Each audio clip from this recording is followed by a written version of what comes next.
You haven't lived if you haven't tried deep fried Oreos yet. And to be honest, they're probably the best food in the world. The only thing that's wrong with them is that they're normally only sold during summer fairs. So today on the Stay at Home Chef, I'm going to show you how to make those delicious deep fried Oreos. To start, grab yourself a large mixing bowl and add in 2 cups of flour. I'm using all-purpose flour, but if you need to use a gluten-free alternative, use your favorite kind. Add to that 2 tablespoons of sugar, 2 teaspoons of baking powder, and a half a teaspoon of salt. Give that a quick stir with a fork to make sure it's well combined. Next, we're going to add in 2 large eggs, and 2 cups of buttermilk. One of the most frequent questions we get is, what can I substitute for buttermilk?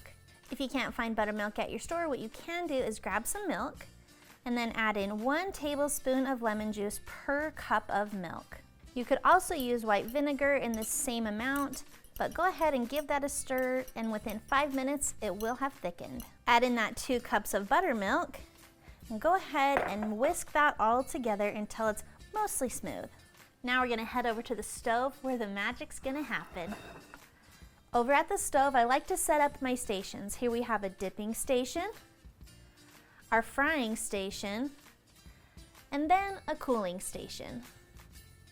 In a pan over medium-high heat, we've added about 3 inches of oil. We want to take that oil to about 350 to 375 degrees Fahrenheit. Now let's talk Oreos and which ones you should use. Here at the Stay at Home Chef, we are huge fans of the double stuffed Oreo for this recipe. We think that the double stuffed gives it a perfect balance of cream and cookie for the deep fried Oreo. But if you like your pants to fit a little bit better, go ahead and use a single stuffed Oreo. Now if you're adventurous, I highly recommend trying the other unique flavors like the mint, the peanut butter, the red velvet, the chocolate, the churro, or if you're even crazy, go for the Swedish fish kind.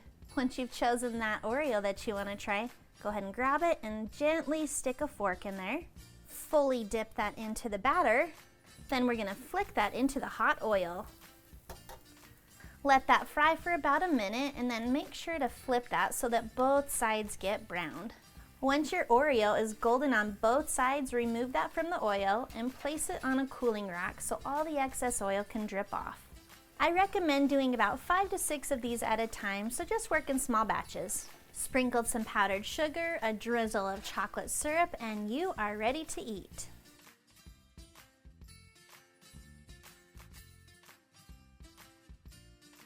Thanks for watching. You can find the full written recipe in the video description below. Be sure to check out thestayathomechef.com where you can find hundreds of restaurant quality recipes you can easily make at home. We'll see you later.